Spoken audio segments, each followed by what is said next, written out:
Right, YouTube is. Oh, yeah, it is. Is it working correctly?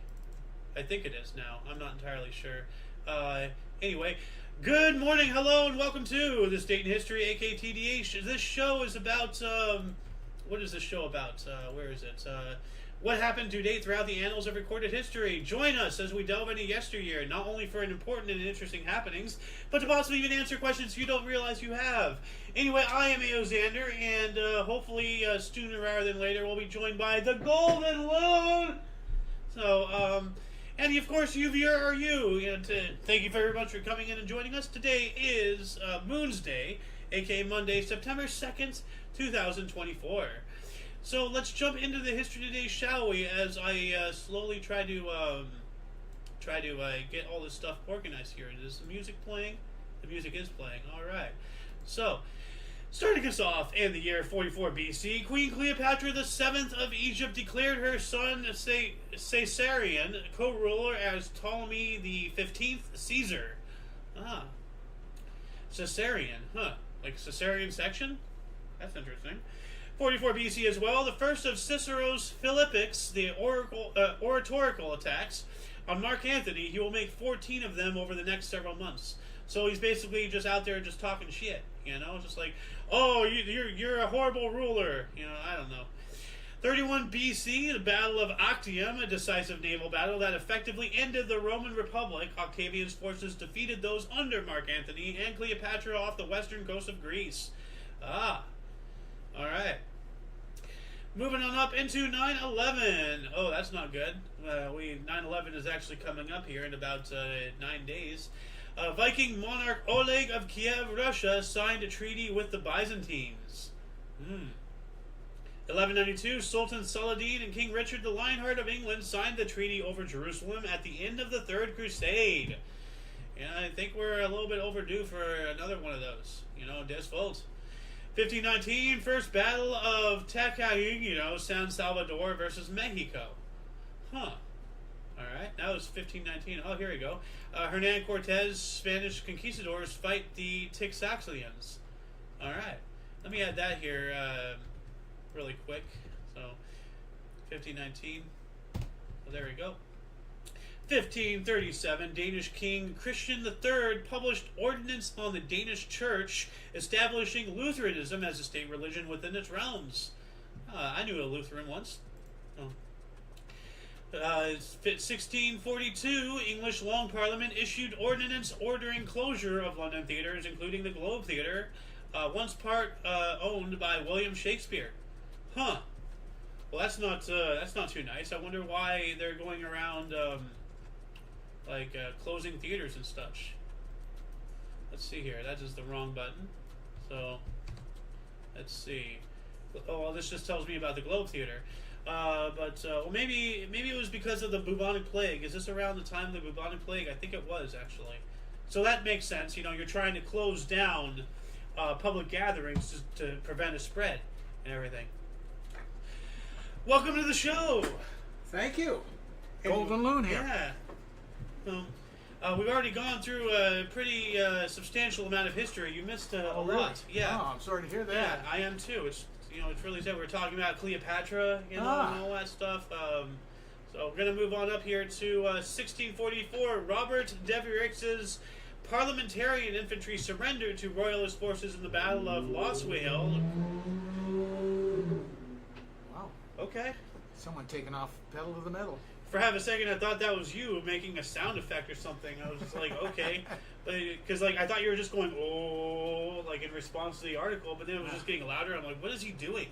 And I'm like, oh, well, that's not the loon. That's some hot dog in his car. I thought you were gonna confuse me of a giant fart or something. No. I believe me, I have become a master at farts. You know, like having spent my entire life growing up around you. Oh, you know, so thank you. So a long ways to slam me, I'll tell you. Well, you know, I'm just kind of taking the low road there, I guess. So, Absolutely. But yeah, this surrender to royalist forces in the Battle of Loswell, Cornwall during the English Civil War. And that was it's one of the wars. I'm not sure if this is the Jacobite Rebellion or not. It's around the same time, I think. I'm not entirely sure, though. 1649, the Italian city of Castro was completely destroyed by the forces of Pope Innocent X, ending the Wars of Castro. Well, then I don't think he's living up to his name. How can you be innocent and completely destroy an entire city? Well, that's a damn good question. Yeah. Yeah. Yeah. 1666, the Great Fire of London began at 2 in the morning in Pudding Lane. 80% of London was destroyed. 80%. Pudding Lane. Like, what a name. Especially for... That sounds English. Yeah. So, yeah, the Great Fire of London was a major conflagration that swept through central London from Sunday, 2nd September to Thursday, 6th of September in 1666, gutting the medieval city of London inside the old Roman city wall, while also extending past the wall to the west. The death toll is generally thought to have been relatively small, although some historians have challenged this belief. The fire started in a bakery in Pudding Lane shortly after midnight, on September 2nd, and spread rapidly. The use of major firefighting technique of the time, the creation of fire breaks by means of removing structures in the fire's path, was critically delayed due to the indecisiveness of the Lord Mayor, Sir Thomas Bloodworth. So, wow, well, what a fitting name, Bloodworth. Yeah, sounds like he screwed up big time. Yeah. But yeah, no, like a fire in a bakery, like, some kind of like forgotten candle, or something knocked over, or something happened. Yeah. That's why I assume it's called Pudding Lane because it's probably full of confectionery.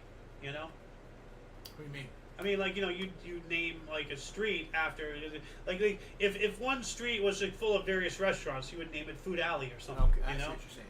Yeah, like, there, in today's world, we usually have utilized nicknames and stuff right there for that instead of actually naming the street. But back then, I mean, Pudding Lane, a bakery on Pudding Lane, that's very fitting. Yeah. Like, maybe it's called Pudding Lane because it's full of bakeries, or it used to be where a pudding facility was. I don't know. Anyway, 1732, Pope Clement XII renewed anti-Jewish laws of Rome. 1752, the last Julian calendar day in Great Britain and British colonies, including America, to sync to the Gregorian calendar. 11 days are skipped, and the next date is September 14th. And there's an entire, conspiracy, around all that. That dictates, they skip the 11 days in order to make up the entirety of the Dark Ages. There's a whole thing going on about it, and some of it actually has a little bit of merit. I mean, as with everything, there's a little truth to everything, and especially in today's world, the only real difference between a conspiracy theory and reality is about 6 months, and I'm not even joking. Everything. Well, I mean, all the stuff during the pandemic and everything, using oxychloroquine and all that stuff. Yeah. Oh, it's a conspiracy theory. Later on, they admitted it's right. So that's the point I'm making. Yeah. Okay. In that same vein of thinking, what if all the other stuff, or at least like a decent chunk of it, which is more believable. So what if like a decent chunk of like all the other stuff that's conspiracies are true? Yeah. It has happened before. MK Ultra was a conspiracy that was proven true. How about the laptop from hell? They call that a conspiracy. The laptop from hell? I'm not going to go into detail. In the last presidential election. Oh, you're talking about... And they called that a conspiracy, and of course it ended up true. Oh, you're talking about Hunter. Yeah. Okay. Well, let's not forget all the emails, So, yeah. In 1789, the U.S. Treasury Department was established by the Congress. Or by U.S. Congress. So, yeah, great. 1792, September massacres of the French Revolution in Paris. Rampaging mobs slaughtered 3 Roman Catholic bishops, more than 200 priests, and prisoners believed to be royalist sympathizers. Whoa. I mean, this is what I'm talking about. As a historian, all it takes is like a little public scare, and all of a sudden everybody's going around killing an entire certain type of people. Yeah. And I'm looking around, as a straight white conservative affiliated unvaccinated male in California, I'm looking around. I'm just wondering, okay, well, when are they going to come after me? There's plenty of animosity and hatred. It's just waiting for them to take action now. So, 1796, Jews of the Netherlands are emancipated. All right. Well, that's good. Yeah. 1798, first bank robbery in the U.S. Bank of Pennsylvania robbed of $162,821 at Carpenter's Hall in Philadelphia. How much is that? That's a hell of a lot of money. Yeah, so let's see here. 1798. Let's see if there's even like a calculable. Well, this is telling me about the heist, but equivalence. To today. Equivalence. Money calculator. Here we go. All right. Let's see here. Calculates. That would be $4,142,721.95 today. That's a lot of money. Cow, that's a huge, and that's the first one. The first one on the U.S. at least. That much money from the first robbery. Yeah. Wow. That's a lot of money. That's a lot of money. I mean, like, I have a feeling that they just literally just took the entire structure with them. I mean, like, how many bags of gold? You know, like. 1806, a side of the Rossberg Peak collapsed into Goldau Valley, Switzerland, killing 500. Yikes. A peak collapse? Yeah, side of the peak. Just.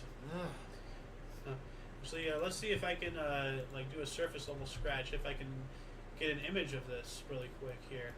How would a whole side collapse? It shows here a diagram. So yeah, so there's a town down here, and this is like an artist rendition. You see the whole raw land, and you see the remains of the town, you know, that was not covered.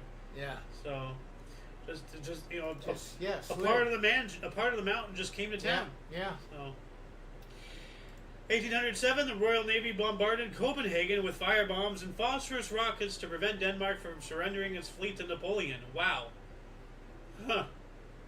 You know, Napoleon was a force of nature. Yeah. You know, they did. You know, the entirety of Europe was against him, not against France, against Napoleon. Yeah. Specifically. 1859, a solar superstorm affected electrical telegraph service. We spoke about this yesterday. You know, like this was this was the time that, you know, like every time, you know, like I'm talking, you know, directly to you. Whenever you have a conversation with people about, like, you know, getting hit by a solar flare or coronal mass ejection, EMPs, you know, anything like that, whenever anybody, you know, references, oh, that one time back in the 1800s, this is that one time back in the 1800s. We got hit, but there wasn't many electrical things to go fry. That's the saving grace. Yeah, but now, you know, it's just a matter of if. You know, it's just a matter of when, not if. Yeah. You know? That's true. Like, 1859 as well, gas lighting was introduced to Hawaii. Oh, so that explains why they're blue. Gas lighting, you know. I got it, unfortunately. Yeah. 1864, Union General William T. Sherman captured and burned Atlanta, Georgia during the Savannah Campaign, the U.S. Civil War. Now we have a discrepancy. This article here is calling it the Atlanta Campaign. Not the Savannah Campaign. It's the Savannah Campaign. So right there, you know, they're changing history right here. It was never called the Atlanta Campaign. It, you know, this event took place in Atlanta, but this whole area was Savannah, Georgia. Yeah. Like it was the Savannah Campaign. Yeah.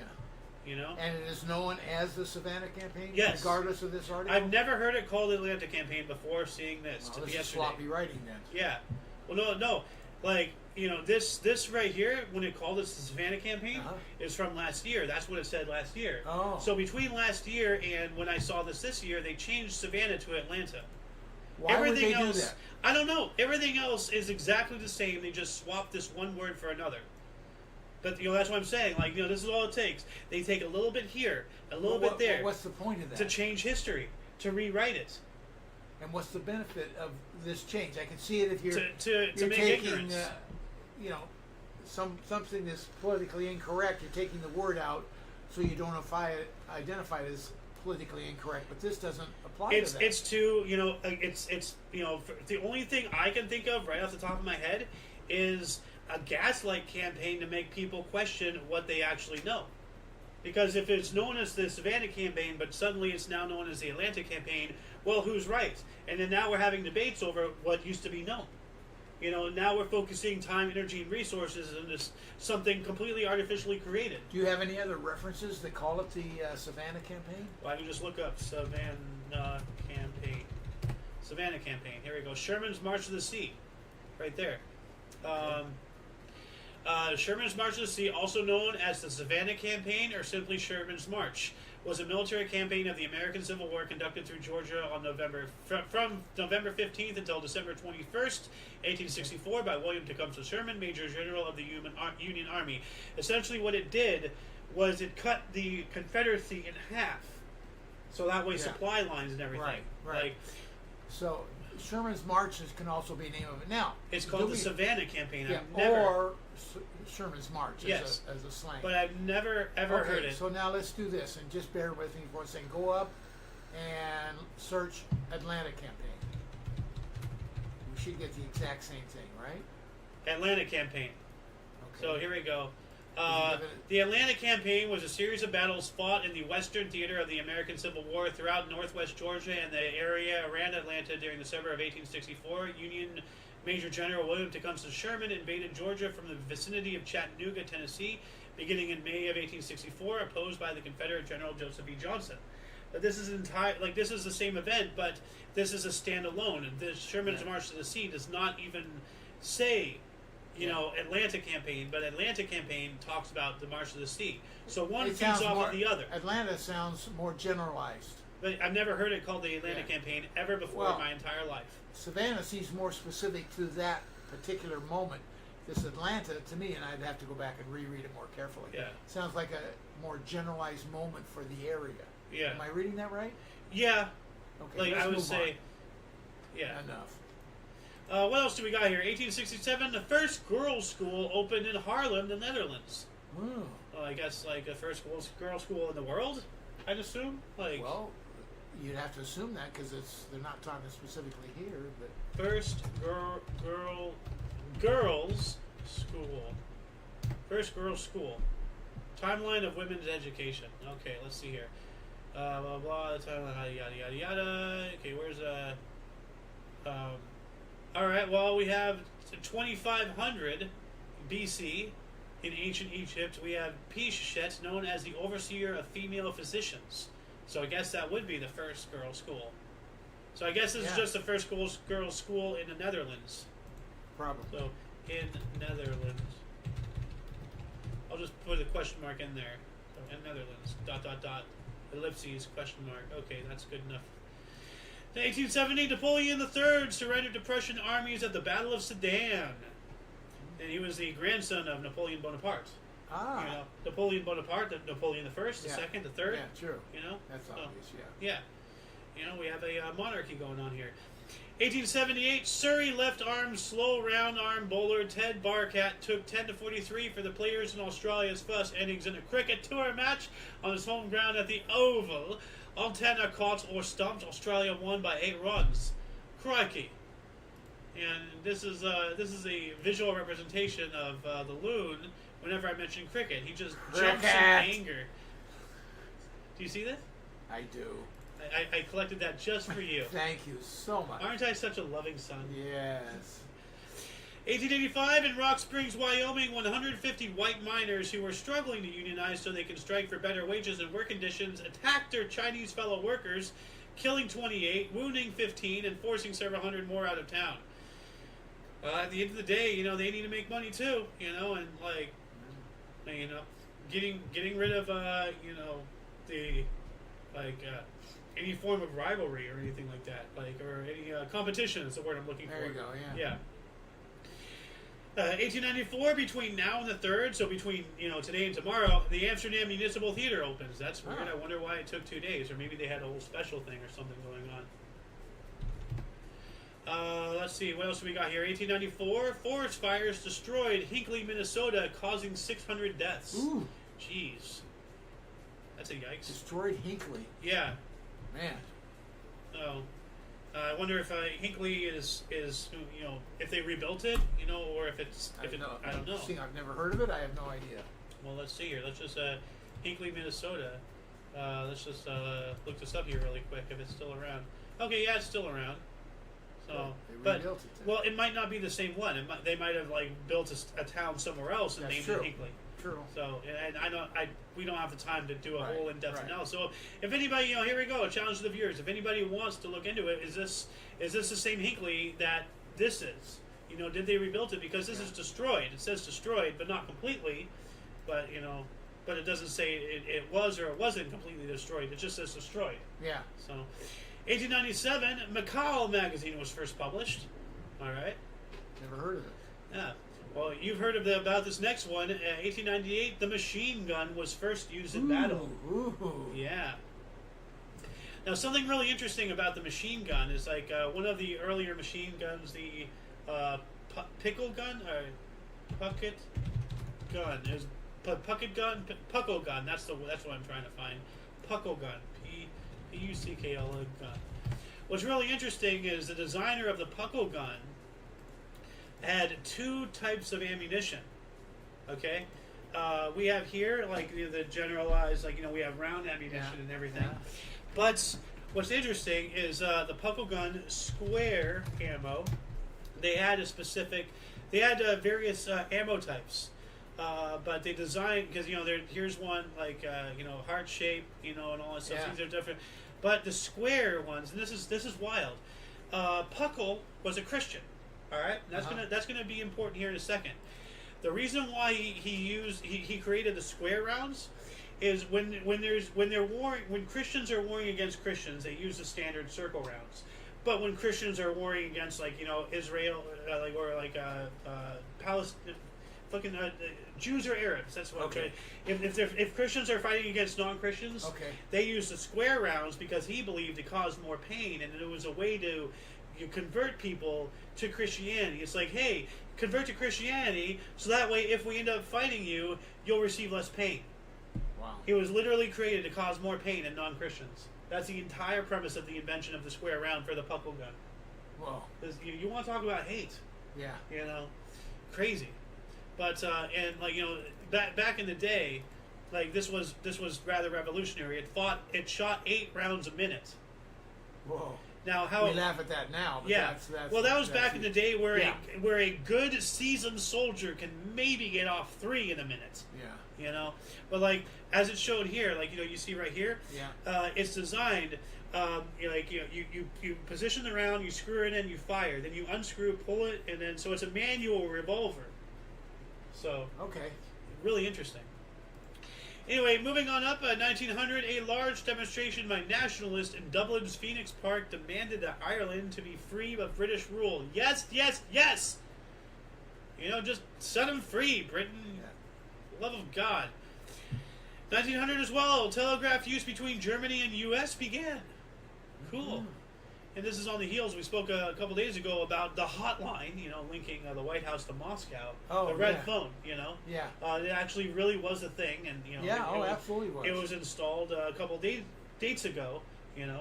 Yeah. Oh, I wasn't here for that. It must have been during the week then. Yeah. 1901, Theodore Roosevelt advised, speak softly and carry a big stick in an address to the Minnesota State Fair entitled National Duties. It's still well known today. Oh, yeah. Yeah, well, I speak softly and I carry a big stick, so this would be considered a stick, right? Yeah. It's sticky. I can stick somebody with it. So, 1902, A Trip to the Moon, the first sci-fi film, was released. 1902. Oof. A Trip to the Moon. So hold on a second. Is that one with the face in there? Yes, it is. It sticks in his eye or something. Yes, it is. You are exactly correct. That is what it is. Yeah. Yep. 12 minutes. Almost 13. That's a long movie for back then. Holy crap. I guess so. But yeah, no, the Trip to the Moon, it depicts literally just getting shot out of a cannon. Here we go. They're loading into the shell here. And if I get a copyright strike for this, I'm gonna lose my shit. So I'm just gonna play this for a little bit. But they're just loading into the shell here, and all that stuff. Here we go. They're loading the shell. Look at that. Look at that backdrop. I love the guns. It's a matte painting. Yeah. But yeah, that's how they viewed space travel. Yeah. They just shoot it out of a gun, and then we see the moon somehow transform into this guy with whipped cream on his face. Kind of mean looking. I love how the shell just appears. Yeah. Like, let's watch this. Yeah, no, I know. Boom, and there it is. Oh, he's just like, oh, I have a shell in my eye. Yeah. Help me. Get this whipped cream off my face. And they believe that this is what the lunar surface looked like. Oh, look at that. And oh, we can walk out, there's air. Oh, there's gravity. And then, oh, wow, look at that. Like, crazy stuff. The first sci-fi, I should send this to Corridor. They should totally, add this one to their VFX artist react show. Anyway, moving on up to 1905, Chinese crown discontinued its imperial examinations, the Golden Lists, civil service recruitment exams that dated back in some form to 501 AD and influenced British civil service and beyond. Wow, so about almost 1,500 years, like 1,400 years, something like that. 1905 as well, New Zealand defeated Australia 14-3 in cold, wet conditions in the first international rugby union match between the countries on New Zealand soil at Tahuna Park in Dunedin. All right, so they won on home turf, mate. Rugby, them Kiwis. 1909, King Edward VII signed the South Africa Act. I wonder what this South Africa Act was. Let's see if this will let us know. South Africa Act of 1909. It was an act of the Parliament of the United Kingdom that created the Union of South Africa out of the former Cape, Natal, Orange River, and Transvaal colonies. So the creation of South Africa. So happy birthday, South Africa. Yeah, absolutely. All right. Happy birthday. Yeah. 1913, Amsterdam rerouted sewage of canals to South Seas. All right. What's sewage? Yeah, there is sewage, just raw sewage in the canals. Oh, wow. Much like in Paris in the Olympics. Whoa, the recent Olympics. Yeah, that was horrible. Yeah. To hear that.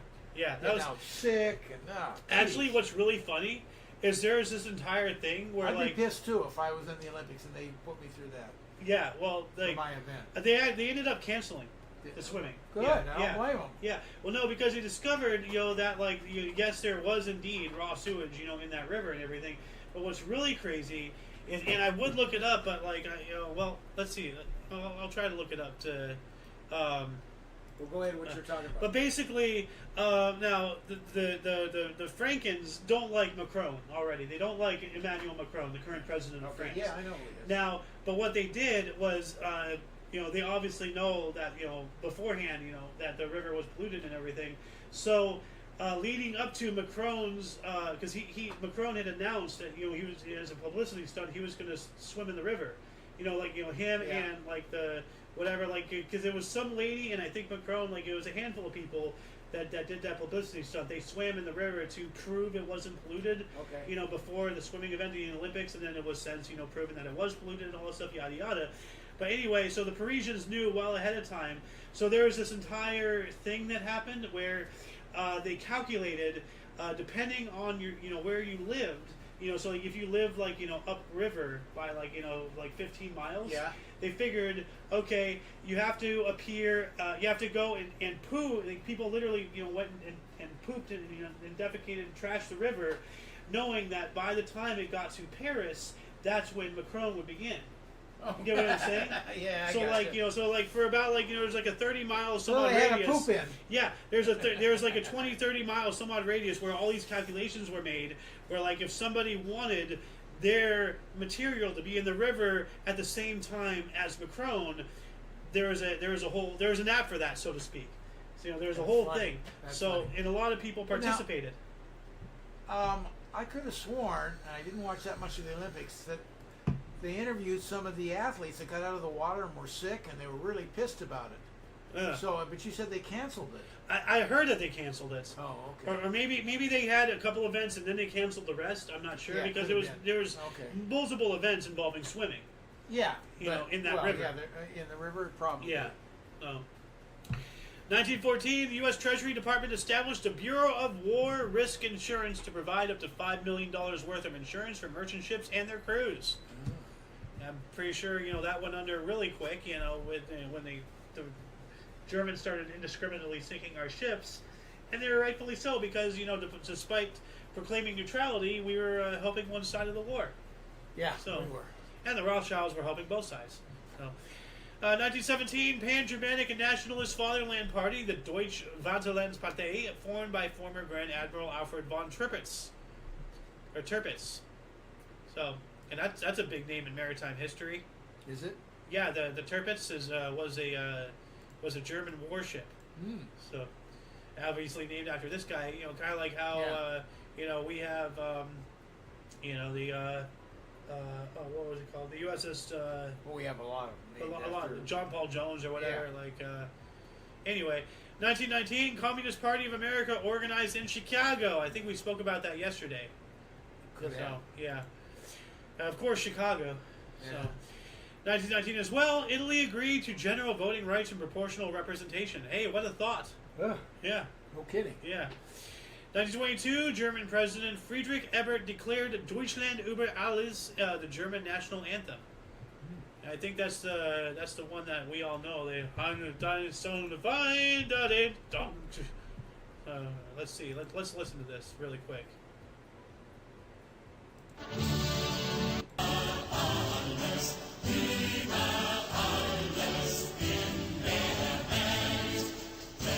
not sure if it's the same one. Doesn't sound familiar. Anyway, 1 century ago, 1924, Rudolf Firmel and Herbert Stora's operetta Rosemarie opened to rave reviews at the Imperial Theater in New York City, running for 577 performances. Yeah, I remember that. Really good. Oh, wow. Huh. No. I wasn't around to go to the theater 100 years ago. 1926, Italy signed the treaty with Yemen. All right. Oh. Yeah. Okay. All right. 29, Unilever formed by merger of Margarine Union and Lever Brothers. Unilever. Union and Lever, so Unilever. Oh, I wonder what that was. Let's see. Unilever, okay. It is a British multinational fast-moving consumer goods company founded back in 1929, as we just read here, following the merger of British soap maker Lever Brothers and Dutch margarine producer Margarine Unie in its headquarters. Oh, because that's what we need to combine, margarine with soap. Now, was that margarine named after her then? Margarine weed instead of butter? That's a good question. Maybe it is, margarine. Yeah, well, that's what I'm getting at. Oh. It could be, I don't know if it's a coincidence, who knows? Well, I mean, hold on a second. Invention of margarine. Let's see here. Margarine. Let's see here. Is most often, margarine consists, okay, yada, yada, yada. Margarine has its roots in the discovery by French chemist Michael Eugene Chevreul in 1813. No, it's not. Margaric acid. Okay, so there you go. Okay, there you go. So it had nothing to do with. That's a weird coincidence then. Yeah. It is. So strange. We also have 1930, the first non-stop airplane flight from Europe to the U.S., 37 hours. Woo! 37 hours in that damn plane. In 1930. Wow.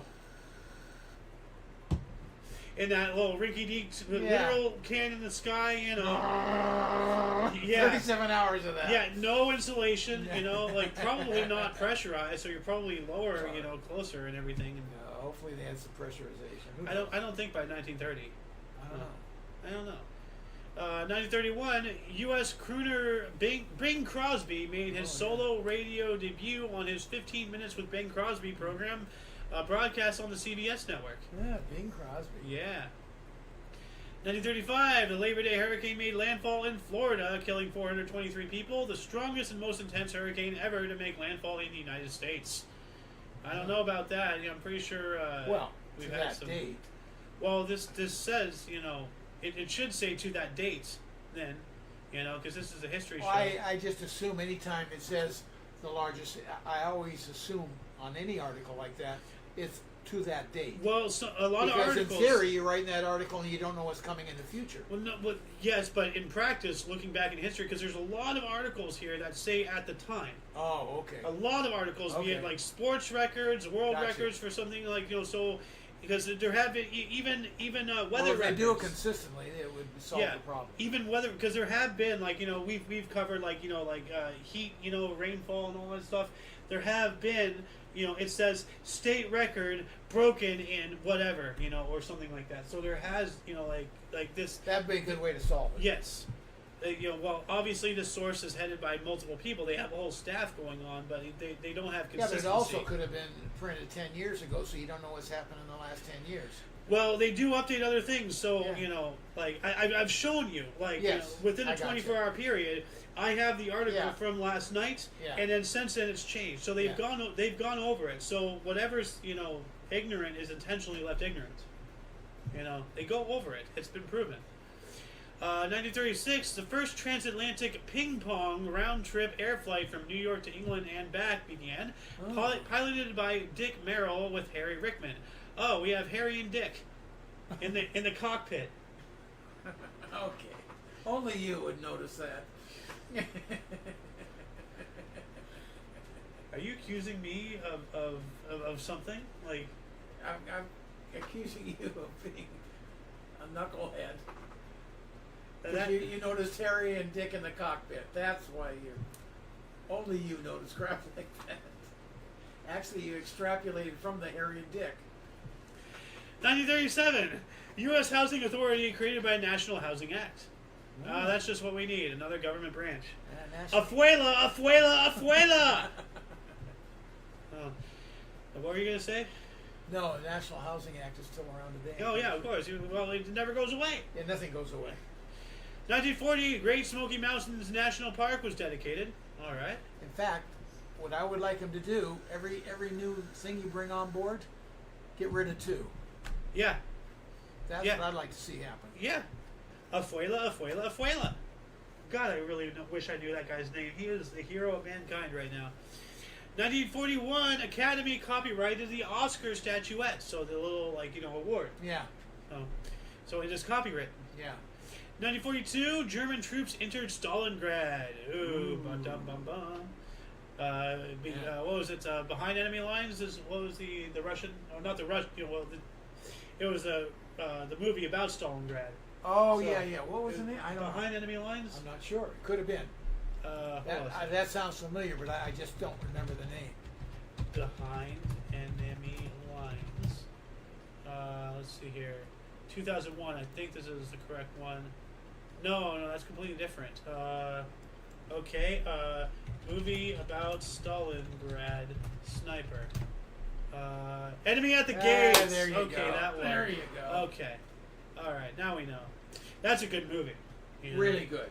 Really good movie. And what makes that a good movie is it does not hold its punches. It depicts a child being hanged. Yeah. I know. Like war is hell, literally. And that kid screwed up, and he paid the price. He effed around and found out, so to speak. He was trying to play double agent. He was working for the German sniper and for the Soviet sniper. Well, and taking the chocolate. Yeah. So, little Sasha, what an idiot. Yeah. 1944, future U.S. President George Herbert Walker Bush bailed from a burning plane during a mission in the Pacific. Yeah, he was a pilot. Yep. And wasn't JFK on the Indianapolis? No, he had a PT. He was captain of a PT cruise. That's right. PT boat. Yeah, that's right. 1945, Ho Chi Minh declared Vietnam independent from France. This is their national day. So this is when it started, the whole Vietnam conflict, and then France. And we had to take over from the French. Yep.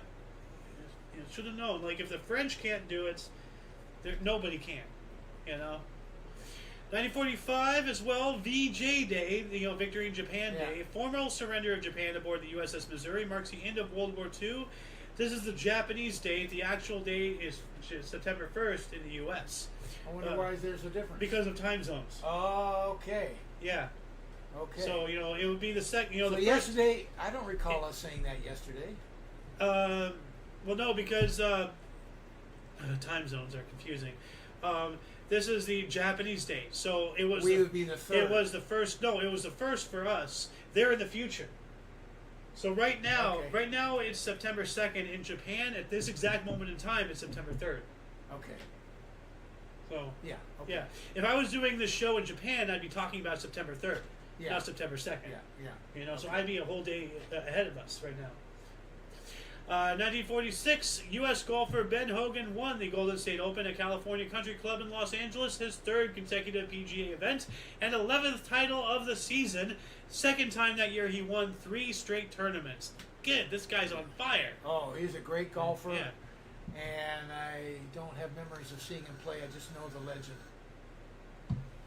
Was this the Golden Bear or anything like No. that? Who That's was much later. Okay. Golden Bear is what's his name? He was right on the heels of Arnold Palmer. Oh, okay.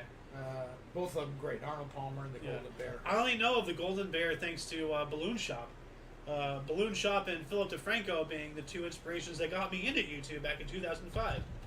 Shop Golden Bear. But they did this whole weird ass video about the Golden Bear. My name is Randy Fitzpatrick, Randy Fitzpatrick? and I want to play golf on the PGA Tour. Ever since I was young, I've always known that I wanted to be a golfer. I don't know who that is. That is, he's from Whitest Kids You Know. No, this video is from 16 years ago. This is old. But We'll put up there Golden Bear golfer. All right, let's see here. Nicosia Golden Bear Golf. Let's see here. Nicholas Companies? No. Golden Bear. Jack Nicklaus? Jack Nicklaus. Jack Nicklaus. Oh, I know who that is. Jack Nicklaus. Nicholas. Yeah, Jack Nicklaus. No, Jack Nicklaus. Wait a minute. Jack Nicklaus is the actor. No, Jack Nicklaus. Girl. I mean, I know this guy well. I've seen him play so many times back in the day. It's Jack Nicklaus. Hold on a second. Jack Nicklaus. You're thinking of Nicholson as the Jack. Oh, Jack Nicholson. You're right. But this guy, Jack Nicklaus, is a Golden Bear. Yeah, that's him. Yeah. And it's pronounced Nicholas. Oh, Jack Nicklaus. Jack Nicklaus. Okay. Yeah. All right. 1946, Jawaharlal Nehru formed the interim government of India. So as they were becoming independent. Yeah, that's an interim government. Yep. 1949, a fire in riverfront area killed 1,700 people in Chongqing, China. Yep. Well, just population density, you know. So, 1951, Australia, New Zealand, and the U.S. signed the ANZUS Pact, and we spoke about this yesterday. Once again, the time zones. Yeah. So, you know. Yeah. 52, Dr. Floyd J. Lewis first used deep freeze technique in heart surgery. Whoa. So I wonder if that's a transport, you know? I guess so. It was like we saw, like, you know, how they transported, like, I remember I refer to this movie for a lot of things, Rat Race. You know, that fat guy, you know, who played, I forgot what his name was, but like he was transporting a heart, and it was in that container and everything, and in a deep freeze. Yeah. And all that So stuff. read this again one more time and give me the year. 1952, Dr. Floyd J. Lewis first used deep freeze technique in heart surgery. So I can't understand why you would deep freeze something during the surgery. So this has to be during transport. You know, from But the it doesn't donor. say heart. It says heart surgery, not heart transplant. Because I remember when I was a kid, and my neighbor was a heart surgeon. And it was somewhere in the 50s, the first heart transplant. Yeah. And it was done in Australia or somewhere. Well, let's see here.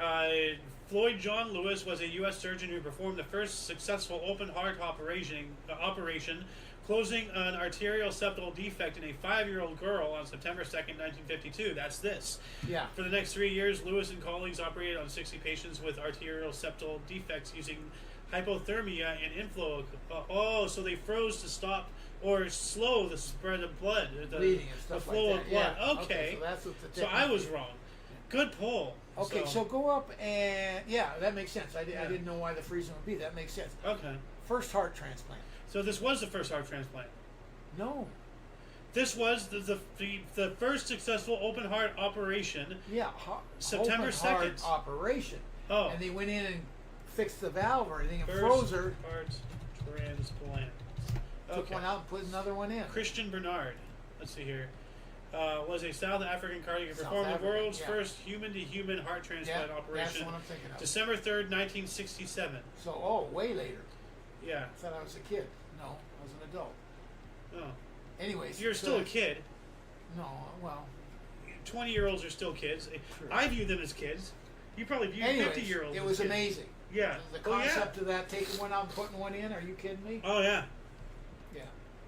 So I would have said it was in the late 50s. I would have said 58, 59, so I was way off. But I sure had good memories of it. Yep, 1956. Well, vivid memories. Yeah. Well, I mean, like, because it was later on in life, Yeah, but you're just, you're crunching the years. So it happens with age. I mean, you're what, Thanks. like 95 now or something? Like 95 and can whip your ass. Watch it. 1956, collapse of a rail bridge under a train killed 120 in India. Wow. That's not good. No. So the train was on the bridge. Yeah. And the whole 1956 as well, San Francisco, Washington, Jackson cable line replaced by bus service. All right.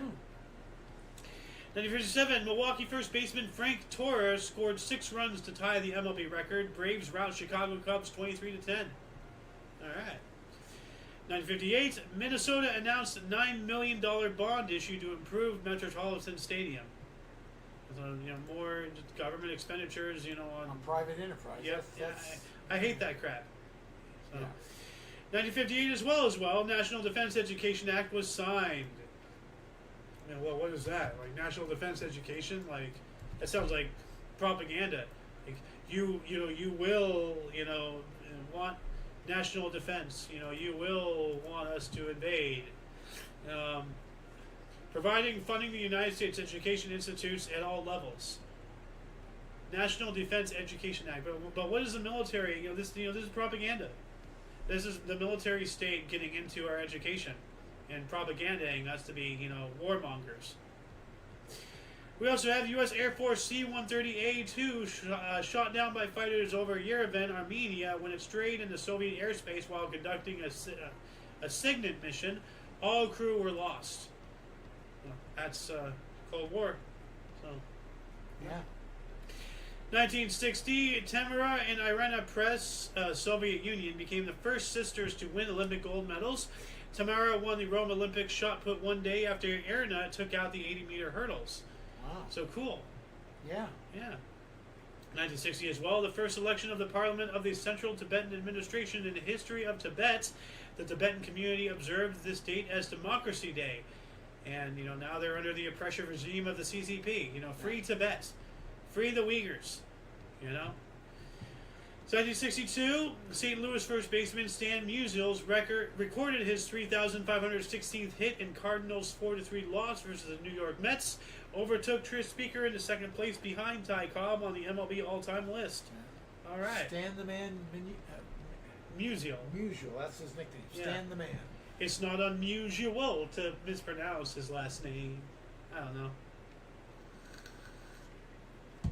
1963, Alabama Governor George Wallace prevented integration of Tuskegee High School. He's the guy who physically blocked the blacks. Yeah, he stood out in front. Yeah. He stood out in front. Yeah. Weren't going to let blacks into a segregated school. And people these days, I talk about this all the time. He got pretty popular, and then he got shot.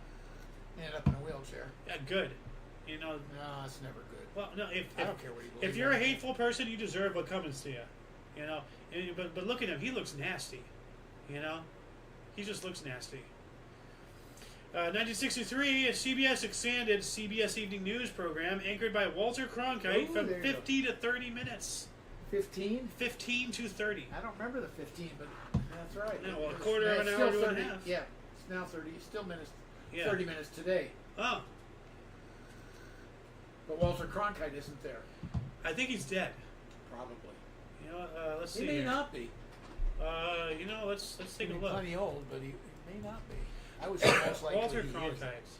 No, he died July 17, 2009. Okay. Yeah. All right.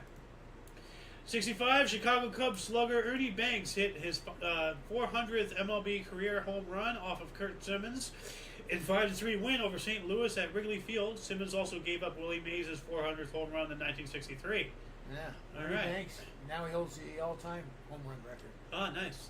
Yeah. Yeah, we've spoken about it. That name is in my brain. And he beat Babe Ruth's record. Ah. So a lot of people were pissed about it Huh. because he did it through longevity, not hitting 60 home runs a year. I mean, a great ball player, great hitter. Obviously. He played the long game essentially. So long career. yeah. And good for him. Yeah. Stayed in shape, did it right. Yeah. I give him kudos. Yeah. 1966, Joe Arter returned the opening kickoff 95 yards for a Miami touchdown in the Dolphins' first ever NFL regular season game. Oakland Raiders went on to win 23-14 at the Orange Bowl before 26,776 fans. All right.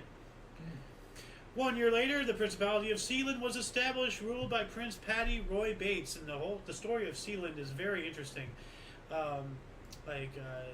It's an unofficial micronation that was oppressed by Britain and taken down and everything. But yeah, the Principality of Sealand was a micronation on the H.M. Fort Ruffs, also known as Ruffs Tower. It was built on a decommissioned oil derrick. Jeez. So, an offshore platform at the North Sea. It is situated on rough sands, a sandbar located approximately 11 kilometers or 6 nautical miles from the coast of Suffolk and 13 kilometers or 7 nautical miles from the coast of Essex. Ruffs Tower is a Marshalsea fort that was built by the British International Waters during World War II. So actually, no, it wasn't oil derrick. It was a defense platform. One of the whole things, against. Good pull though. Yeah, Man, it was a good structure. Well, I mean, it looks like an oil derrick, but it's too small to be one. But yeah, since 1967, the decommissioned Ruffs Tower has been occupied and claimed as a sovereign state by the family and associates of Paddy Roy Bates. Bates seized Ruffs Tower from a group of pirate radio broadcasters in 1967 with the intention of setting up his own station there. Bates and his associates have repelled incursions from vessels and rival pirate radio stations in the UK's Royal Navy using firebombs and petrol bombs. In 1987, the United Kingdom extended its territorial waters to 12 nautical miles, which places a platform in British territory. As of August 2024, Sealand has only one permanent resident, so it's still a nation, technically. It's actually the Bates Motel. Do you remember the movie? Mother. You do remember the movie. Of course I remember. That's Psycho. I know. So, I know what it is. Yeah. Let's just hope they don't refer to, That music. Yeah. Well, no. Like, let's just they referred. Let's hope they don't refer to Lord Bates as Master. Master Bates. Oh. Oh my God! I can't believe you fell for that. Oh, I should know you by now. Oh my God! Did that really happen? Did that really happen? Audience, did you? I should know you better than that. Yes, man, you should. Oh, man. It just came out of your mouth. I didn't get where the master was coming from. Well, I have to live with this, people. You? Me is the one that's suffering and pain. Well, as I said, God. misery does love company. Wow. So. Please move on as soon as you. Oh my God! 1968, Jerry Lewis's third muscular dystrophy telethon. All right. 1969, Ralph Hoke signed 3-year contract to manage New York Yankees at $65,000 a season, then the biggest salary in MLB. Yeah. Wow. Times have changed. Yeah, well, let's just, for hee-haws, what was that worth? 1969, 19... Well, that's got to be biggest salary for a manager. Players make more than that in 69. $557,087.19 today. Not bad. Yeah. It's got to be for managers because I know there are ball players. I remember when Mickey Mantle and Willie Mays, both the same year, got $100,000 contracts. That was before '67, I'm sure. Okay, so it has to be manager. Yeah. This is a managed contract too. Yeah. So Yeah. 1969 as well, the first automatic teller machine, ATM, in the United States was installed in Rockville Center, New York. And now they're trying to get rid of those so that way people have no choice but to go into a cashless society. If they get rid of the ATMs, we have no way to get cash, Like, I'm dreading the time that they finally make us a cashless society. Oh, I'm Just gonna. because it's all about control. I'm legitimately thinking about if that's the route society is taking, then I'm gonna go and become a jungle guy. I'm just gonna go out and live off of the grid as some guy, just completely. I'm gonna just disappear into the forest. Screw it. I'm gonna be one of those people. I want nothing to do with any of this crap. Well, a police officer friend of mine was all for it, and it shocked the hell out of me, the cashless society. And I was shocked. And then, in his eyes, it gets a big channel of laundering money for illegal drugs and everything like that. All it does Still is not worth it. I'm no, sorry. I mean, it doesn't. I get where he's coming from. No, see, all it does is those criminals committing that crime, they'll just maneuver into cybercrime. It doesn't get rid of the criminals at all. It just changes the direction. Crime will always happen. Well, Doing they'll figure anything, out how to still work with drugs. It'll still happen. It'll just turn into crypto. As it already has. Anything on the dark web, now they trade in cryptocurrency, Bitcoin and everything. If you want to buy a child from the dark web, you use crypto or something like that. That's how it works. They don't use about that. It's crazy. 1970, U.S. Open first Grand Slam tournament tiebreak was used to decide a set at 6-6. First player to reach 5 points was sudden death at 4-4. Wow. 1971. Teenage debutants Chris Evert and Jimmy Connors won their first matches at the U.S. Open Tennis Championships at Forest Hills. All right. Okay. Well, that was their debutants. They're teenage debutants. So they were both teenagers, and this is their debut. This is they won their first matches. Okay, I see. Yeah. Of course, they're both greats. Yeah. I know Jimmy. I know about Chris Evert. I've heard that name before. Jimmy Connors right at the same level for men. Oh. But they were both teenagers, and this was their debut. Their debut, yeah. At the same day. Yeah. And that's I didn't realize that. That's crazy, right. yeah. At this tournament. Yeah. Debut at this tournament. And they went on to win. So not only is it their first game, Yeah. but they won it. Yeah. And they're teenagers. A whole bunch of, check marks. Awesome stuff here. 1972, for the first time since the advent of the modern Olympics in 1896, a non-American won the pole vault gold medal. East German Wolfgang Nordic cleared 5.5 meters at the Munich Games. All right. And in 6 days, we're going to be talking about that massacre. So. Oh. Yeah. The Olympics? Yeah, Munich. 72? 72 Munich? Well, yeah, this is 70. This is the Games. Yeah. Okay. It happened. I know. I looked ahead. It's September 8th. Okay. So, 1972, Rod Stewart's first #1 hit single in the UK, "You Wear It Well." Yeah. All right. I like his music. Do you know? I've heard of Rod Stewart. You got to hear his music. It's really good. Yeah. Kind of a soft rock. In 72 as well, the headquarters of the Ulster Unionist Party, the WP, in Belfast, is severely damaged by an IRA bomb. Just let them be free. Free Ireland entirely.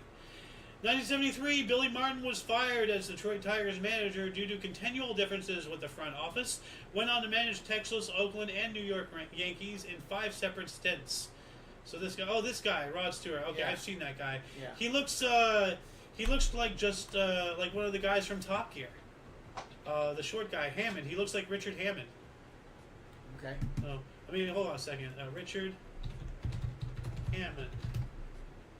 Well, let's see here. Let me just bring up an image. With long hair. Hold on a second. Here we go. Well, that's yeah. Did you see that? A little bit, yeah. A little bit. Where'd he go? There. There he is. A little bit.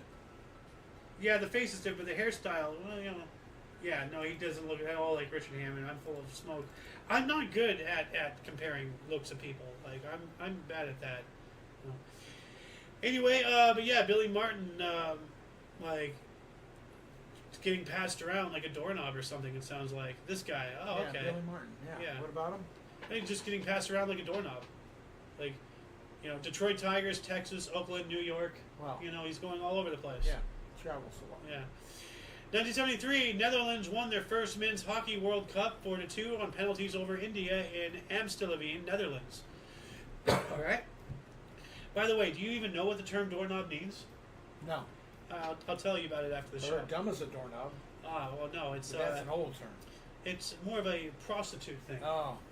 everybody gets a turn, you know? Oh, okay. Yeah. So, 1974, Jerry Lewis's 9th muscular dystrophy telethon. Here we go. That's a newbie compared to someone we got to yesterday. Yeah.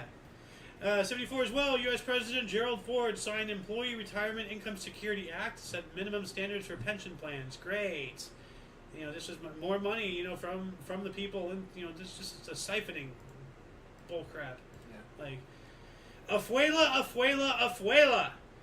1977, one of the great anticlimaxes in sports, 43-year-old transsexual Reen Richard. Why the hell do they care about that part? Who fought for over a year for... I don't care. I don't care. I'm sorry. I don't care. 1978, John McCain performed 180 outside loops in an airplane over Houston. I'm just gonna take this entire thing out. I don't care. You know, I really don't. They're shoving that crap so far down my throat so often that I just don't care about those people anymore. 1978, Yankees right fielder Reggie Jackson hit his 20th home run of the season in a 6-2 win over Seattle. 19th MLB player to hit 20 home run in 11 straight games. All right, or straight years. Mr. October. Straight years. Sorry. 1980, Australian cricket batsman Kim Hughes became third player to bat on all 5 days of a test match as the rain affected centenary Test Peters out to draw at Lord's. BBC's John Arlott called his final match. Cricket. All right. Afuela. Afuela cricket. Take that out. You took the other one out. You can take that one out. You got a special request. Demand, actually. I'll take it into consideration. Oh! Let me. I could walk out and protest, you know. Let me contact HR. 1982, Rolling Stone Keith Richards' house burned down. Ooh. Dang. Never heard of that. It probably was a party or something. I don't know.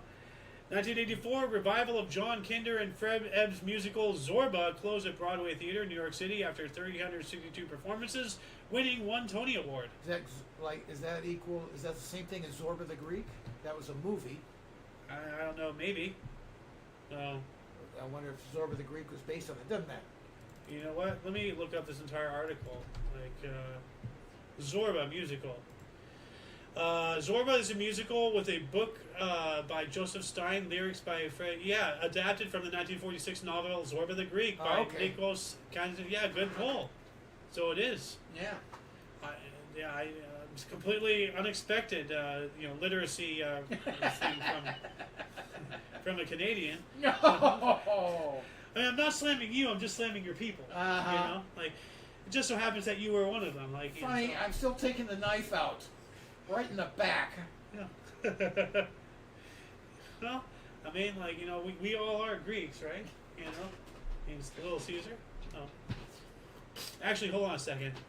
I gotta play this here. Little Caesar. Pizza. This is hilarious. If I can find it. Oh yeah, here it is. Pizza. Pizza, pizza, pizza, pizza, pizza, pizza, pizza, pizza. Oh, it's not a commercial. Pizza. No, it's utilizing the depiction of the murder of Julius Caesar. I gotcha. You know, with Pizza, Little Caesars. You know, it's that's what I'm getting into commercial. This is a video Caesar meme. Yeah, you know? I gotcha. Okay. Yeah. That's the spirit of King's Entertainment right there. Yeah. You know.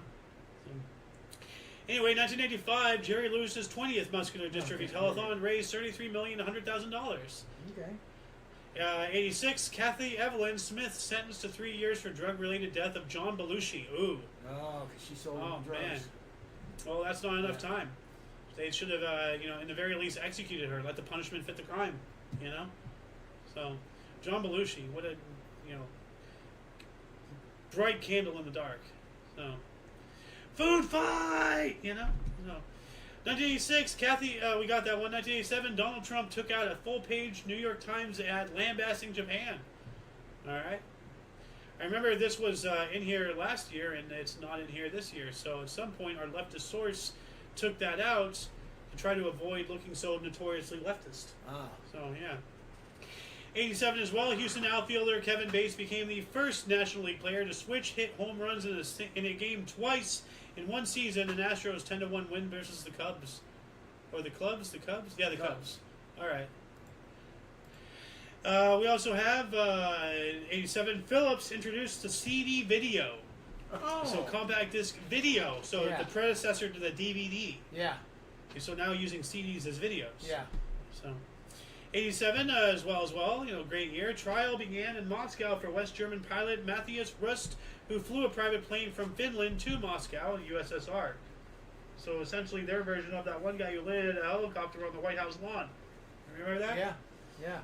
I got a question though on the CDs. Were those the ones? Remember, your uncle had those big, huge discs. No. Those are laser discs. Oh, okay. Yeah. Entirely different. No, okay. CD are compact discs. Yeah. That's what CD stands for. Yeah.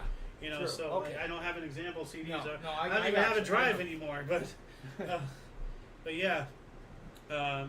like music discs for the Walkman. Yeah. No, I and got it. everything. I got it. 1988, Amnesty International's Human Rights Now tours began in Wembley Stadium, London. Performers included Bruce Springsteen, Sting, Peter Gabriel, Tracy Chapman, and Youssou N'Dour. Or not Denor, N'Dour. Okay, I recognize most of those names. Yeah. And actually, they don't even have this, so this is out of... they took this out last night. That's weird. 1989, Reverend Al Sharpton led a civil rights march through Bensonhurst, Brooklyn. 1990, Frank Galetti's adaptation of John Steinbeck's novel The Grapes of Wrath closed at Court Theater, New York City after 188 performances. Grapes of Wrath, a great novel, Yeah. which is banned in our schools because, heaven forbid... Actually, no, not Grapes of Wrath. I was thinking of To Kill a Mockingbird. Oh. But Grapes of Wrath is banned as well. So, You sure about that? yes. Okay. 1981, Jerry Lewis's 26th Muscular Dystrophy Telethon raised $45,071,657. All right. U.S. officially recognized independence of Estonia, Latvia, and Lithuania. Good. All three Baltic states at once in 91. Independence. All right. I haven't done this in a while. Let's give them a cheer. The Baltic states have just been getting their ass handed to them through all the time. 1992, Nicaragua was struck by an earthquake and flooding, causing 118 deaths. That's a shame. Yep. 1992, U.S. dollar valued at 156.5 guilder. That's their record, at least at the time. What countries did Gilder come from? I'm going to say the UK, the guilder. Let's see here. No, not the Oh, the Netherlands. Okay, there we go. Okay. Netherlands guilder. UK All right. is the pound. Yeah, well, that's their currency, but a guilder might have been a different, like a universal denomination. There's so many different things out there, it's crazy. Like, it could have been like, a gold standard or something. Oh. Like, because pound is the name of their currency, but the guilder could be the denomination based off of a gold standard. But the guilder is Netherlands. Yeah. So, 1993, the Central African Republic ex-emperor Jean Bedel Bokassa fled. He was freed. So he was unimprisoned. And this is the guy who spent 90% of the GDP on his extravagant, coronation ceremony. Yeah. Look at all that gold. Oh, I know. My God. So he should have been executed. 1994, Spanish road cyclist Miguel Indurain set UCI world record distance 53.04 kilometers in Bordeaux, France. All right. 1995, British boxer Frank Bruno defeated U.S. champion Oliver McHale in a unanimous 12-round points decision in London for the WBC heavyweight title. Southern California began using new area code 562. Ah. Oh, I know a couple of numbers that use that. Yeah. I know exactly, like a company, in that exact area. 1996, Jerry Lewis's 31st muscular dystrophy telethon raised $49,200,000. That's a jump. Well, I know you're going, oh my God, but this is for muscular dystrophy. I know, This is it's to help good. people. This is, that's why it's in here. Okay. This is good stuff. Okay. I'm not trying to cricket you with all this. No, I'm not looking at it that way. Yeah. We're just hearing a lot of. Yeah, well, but I'm trying to, this is Okay. my own way of helping Jerry Lewis, All right. continue to on raise Labor Day. awareness. Especially over the Labor Day weekends when they have it. Yeah. 1996, Museum of Contemporary Art in Niterói, MAC, designed by Oscar Niemeyer, was inaugurated in Niterói, Brazil. That was painful to read. 1998, Swiss Air Flight 111 crash near Peggy's Cove, Nova Scotia. All 229 people on board were killed. Jesus. Yeah. We also have the International Criminal Tribunal for Rwanda found Jean-Paul Ikisu, the former mayor of a small town in Rwanda, guilty of 9 counts of genocide. Wow. 9 counts of genocide? How the hell do you even do that?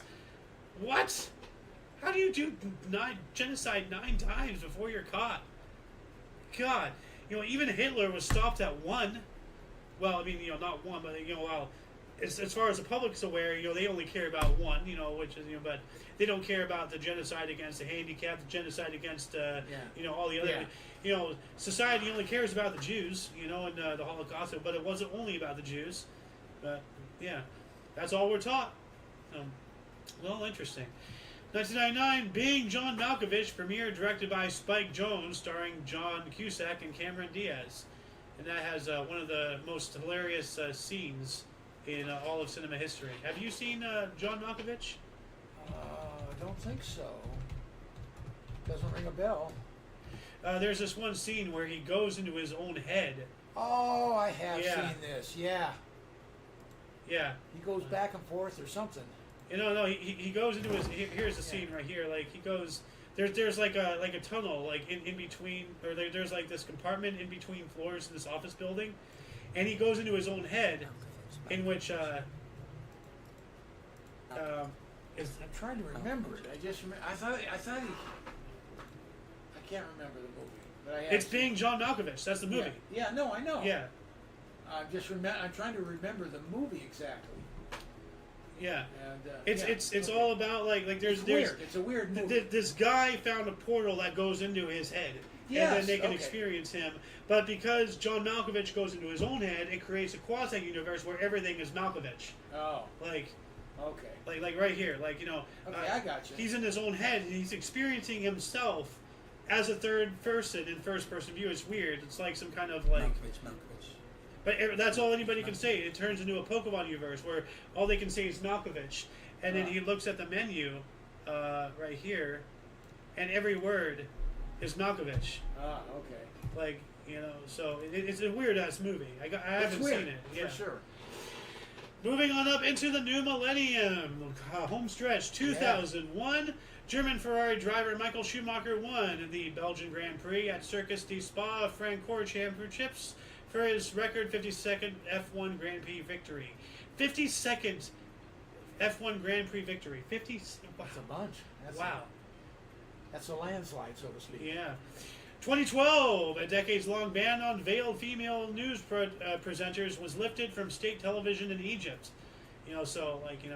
Islamic law and everything. The not the burqa, right? Whatever their veil. It the is burqa? The burqa, yeah. Okay. 2015, Earth's trees. I don't know how the hell they figured this out. Earth's trees number just over 3 trillion, according to a study in Nature by Thomas Cowther of Yale University. How do you figure that out? What math? The only way to is to go around and count every tree individually. Well, they take estimates. So many trees per acre, and how many acres do we have of forest? Yeah, but obviously they're not. I don't know. Well, I mean, some acres might be more densely or more sparsely. Yeah. How do you bring that into effect, into the calculation if you do, Well, they'll probably generalize particular areas. They'll have so many trees per acre. Anyway, 2015, Barack Hussein Obama became the first president to visit the Arctic Circle at Kotzebue, Alaska. Whoa, really? I never knew he did that. Huh. All right. Oh, me darn. Yeah. 2018, about 400 prisoners escaped a jail near Tripoli in Libya during militia fighting. Yikes. Mm-hmm. We also have a major fire at the National Museum of Brazil in Rio de Janeiro, destroyed most of its 20 million artifacts. That sucks. Man, does that ever. That's wow. history. Gone. Wow. That makes me wonder, was a fire intentionally destroyed in order to wipe, out history? You rewrite it. Nothing is without, intention. I mean, look at the Great Fire of Alexandria. It started by Julius Caesar. It sent us back several thousand years in technological advancements. So, 2019, British Prime Minister Boris Johnson, the piece of crap, threatened a snap general election if rebel MPs pass bill against no deal Brexit. This guy should have been run out, in the streets. Yeah. Yeah. Like disheveled ass Donald Trump looking. There's guy. a politician that is the master of illusion. You think he's something, then when he gets there, he's not. Yeah, but is he a fisherman? A fisherman? Yeah. Does he know how to bait? No. He's a master of illusion, but does he know how to bait? I'm not going anywhere near that. You learned your lesson. 2019 as well, diving boat caught fire at night, killing 34 asleep on board off Santa Cruz Island, California. Whoa. Oh, I remember that. Wow. Oh, man.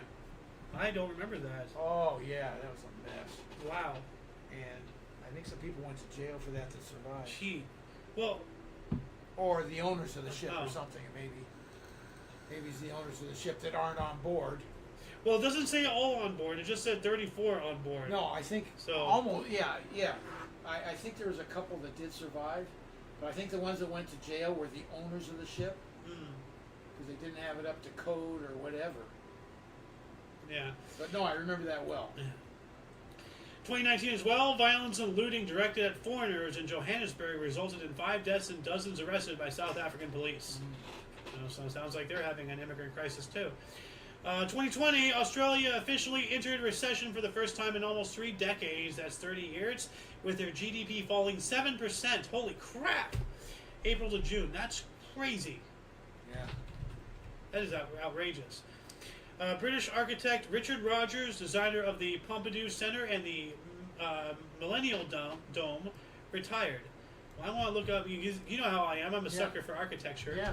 So, what does the Pompidou Center look like? It sounds rather pompous. Oh, wow, this one. This is the one that looks like something under perpetual construction. That's what it looks like. That's it. It's done.